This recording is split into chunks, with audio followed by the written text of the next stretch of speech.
कोई भी हो, कितने बड़े ताकतवर हो, उसको बचाने का प्रयास शासन और प्रशासन ना करे।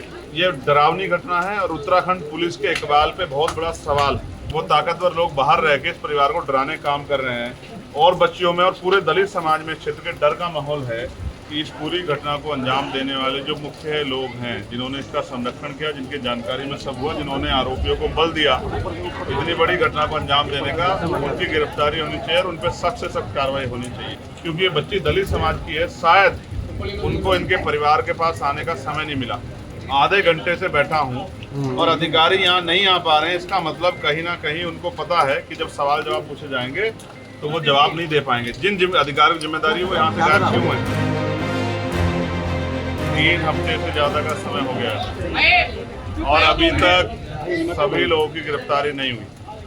मेरी पीड़ित परिवार से बात हुई, उनकी एक ही मांग है कि इस पूरी घटना को अंजाम देने वाले जो मुख्य लोग हैं, जिन्होंने इसका संरक्षण किया, जिनकी जानकारी में सब हुआ, जिन्होंने आरोपियों को बल दिया, इतनी बड़ी घटना को अंजाम देने का, उनकी गिरफ्तारी होनी चाहिए और उन पर सख्त से सख्त कार्रवाई होनी चाहिए। परिवार और कुछ नहीं चाहता, सिर्फ न्याय चाहता है और मैं चाहता हूँ और हमारे पूरे क्षेत्र की इसकी, क्योंकि मैं यहाँ पैदा हुआ हूँ, ये मेरा घर भी है हरिद्वार।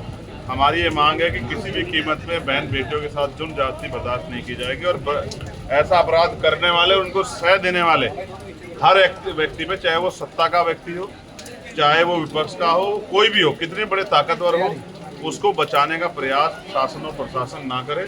मैं समझता हूँ जिस तरह की चीजें मुझे बताई गई है, मैं किसी निर्दोष को सजा के पक्ष में नहीं हूँ, लेकिन दोषियों को बचाने के लिए अगर नेता, सत्ता में बैठे नेता अगर अपना योगदान देंगे तो उनको ये नहीं भूलना चाहिए कि परिवार उनके भी हैं, बच्चियां उनके घरों में भी है। जिसका जाता उसे तकलीफ होती है। ये बहुत घटना जो है ये डरावनी घटना है और उत्तराखंड पुलिस के इकबाल पे बहुत बड़ा सवाल है। यहाँ के एसएसपी, मैं उनसे पहले से परिचित हूँ, जब हम यहाँ काम करते थे तो वो यहाँ के एसपी सिटी थे देहात, और अब वो यहाँ एसएसपी बन के जिले को चला रहे हैं। मुझे उनके ऊपर भरोसा है कि उनके नेतृत्व में कठोर कार्रवाई होगी और कोई दोषी नहीं बचेगा। अभी मेरी उनसे बात हुई है, उन्होंने एक बिटिया जो इस घटना में जिनको दोषी जिनको इन्वॉल्व किया गया है, जिन पर शक है, जिनका इस पूरी घटना जोड़ा गया, उनके लिए कहा है कि वो बिटिया है, हम चाहते हैं उसमें जांच है। मैं उस पर सहमत हूँ।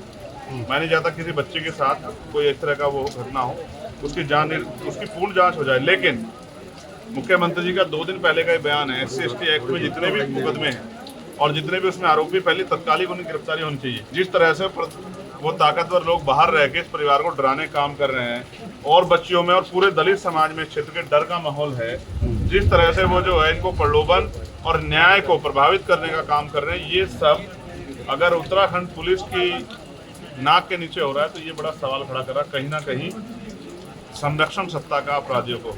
मैं मुख्यमंत्री से मांग करता हूँ, मैं यहाँ के सीनियर अधिकारियों से मांग करता हूँ कि अपनी जिम्मेदारी का निर्वहन करें। और मुझे आशा थी कि उत्तराखंड के मुख्यमंत्री, अभी यहाँ मंगलौर में चुनाव था, यहाँ आए थे, मुझे आशा थी कि वो यहाँ आके इस परिवार का दुख बांटेंगे। लेकिन जैसा मैंने कहा, जाति कभी नहीं जाती, क्योंकि ये बच्ची दलित समाज की है, शायद उनको इनके परिवार के पास आने का समय नहीं मिला। चुनाव में उनके लोग बहुत घूमे वोट मांगने के लिए, यही सच है और इसे हमारे लोगों को भी समझना चाहिए।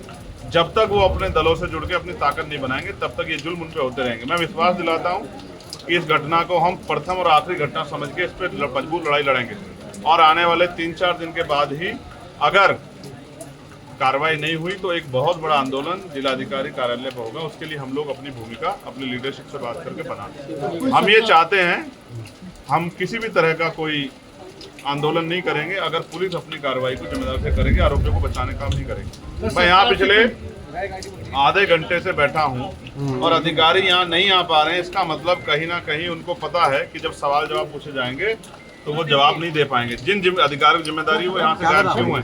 वो इसलिए गायब है क्योंकि उनको पता है कि वो अपनी ड्यूटी से धोखा कर रहे हैं, अपने कर्तव्य धोखा कर रहे हैं, इसलिए वो यहाँ से गायब है। इसलिए ये सवाल भी मैं छोड़ता हूँ कि वो ऐसे अधिकारियों को क्या कुर्सी पे बने रहने का अधिकार है, जिन अधिकारियों के नेतृत्व में इतनी बड़ी बड़ी घटनाएं हो रही है, जिस SHO, जिस CO के नेतृत्व में इतनी बड़ी बड़ी घटनाएं हो रही है और आरोपी खुलेआम घूम रहे हैं, उसको कैसे चार्ज दिया गया ऐसे लोगों को? तो ये बात इस बात को स्पष्ट करती है कि कहीं ना कोई दबाव है। इस दबाव के कारण किसी बेटी को न्याय न मिले, ऐसा देवभूमि में नहीं होना चाहिए, ऐसा मेरा विश्वास है। मुझे उम्मीद है मुख्यमंत्री भी इस घटना का संज्ञान लेंगे और जो आरोपी फरार है पुलिस उनको जल्दी गिरफ्तार भी करेगी, ऐसा मेरा विश्वास है। सर सरकार से कोई मांग करेंगे मुआवजे की, आर्थिक मदद की?